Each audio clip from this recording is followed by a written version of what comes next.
So, without further ado, let's get this shit on the road. Let's get this shit on the way, huh?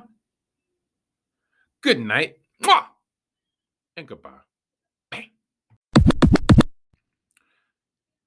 During my hiatus, we've had multiple things happen in the land of the New York Jets.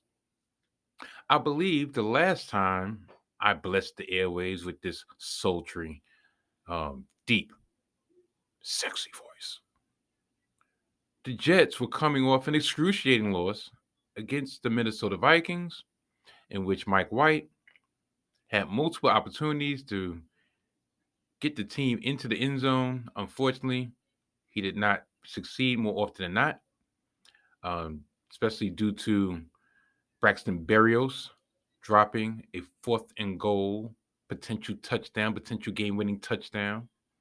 But I brushed it off. I'm like, look, all right, these next three games, we had the Vikings, we had the Bills, we had the Lions. I felt that there was a strong opportunity for us to split between the Vikings and the Bills, and I just knew that the Detroit game was going to be the gimme. Not so much that Detroit isn't a good team. I just figured out of those three games, that would be the game that we needed to win. Of course, the Buffalo game would have been the perfect game to win, but nope. We lost last week. We lost by the score of 20-12. But more importantly, we lost, for lack of a better term, our savior, the King of New York, Mike White. Mike White, in last week's game against Buffalo, displayed such courage, such bravery, such perseverance, in not only returning to the game once, but returning to the game twice from hellacious hits. One in particular by Bills linebacker Milano that pretty much, I'm surprised he's not cut in half. But he kept on grinding, he kept on coming back, and he ultimately finished the game.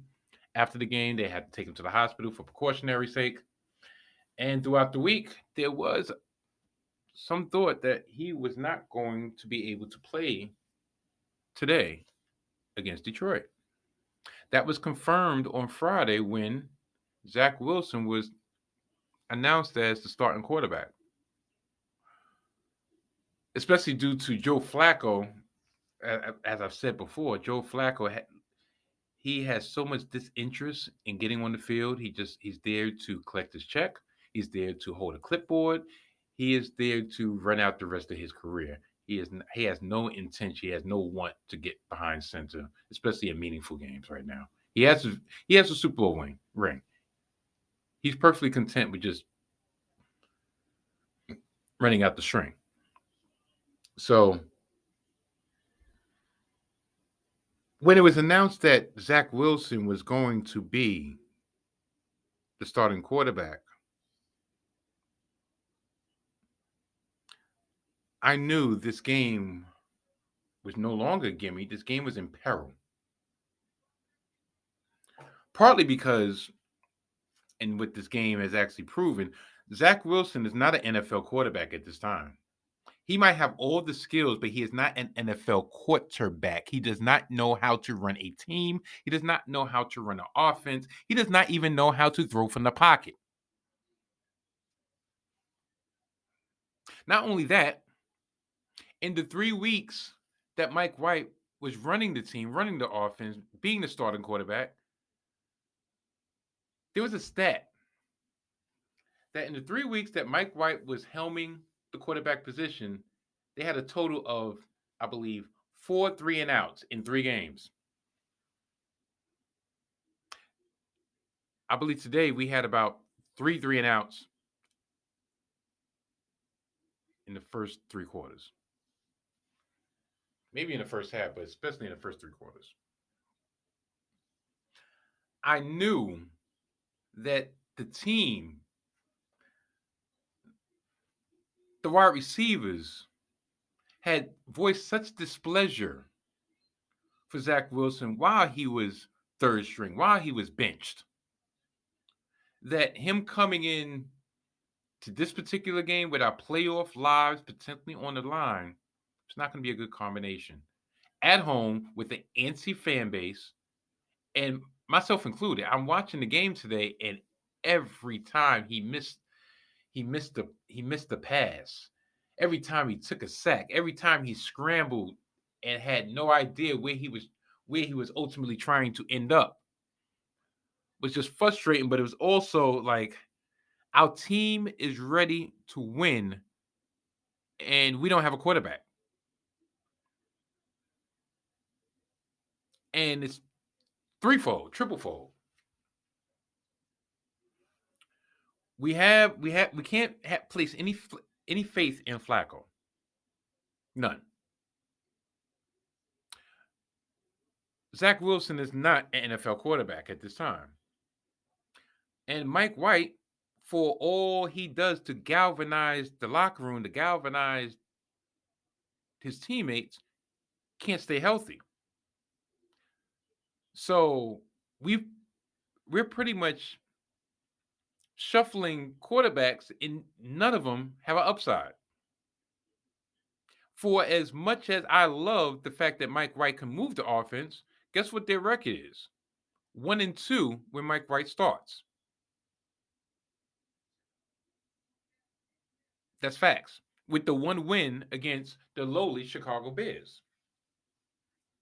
For as putrid as Zach Wilson has been, before today, his record was 5-2.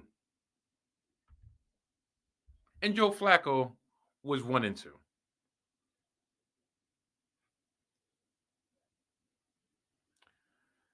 Today, as much as I want to blame Zach Wilson, and he has a lot to blame, because there was multiple plays that could have been made, but he is about a second or two late on his reads.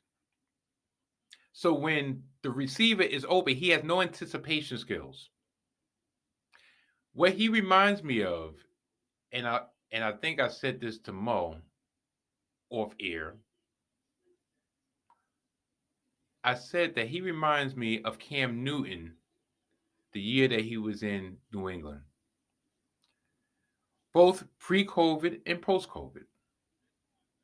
Cam Newton still had the gun, but he did not have anticipation. He waited until he saw the receiver open and then tried to use his God-given ability to rifle the ball.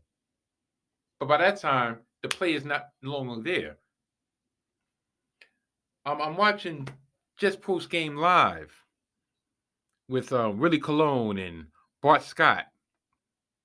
And Willie Colon, as a former offensive lineman, said that the problem with Zach Wilson, for the most part, is he's an athlete first, quarterback second.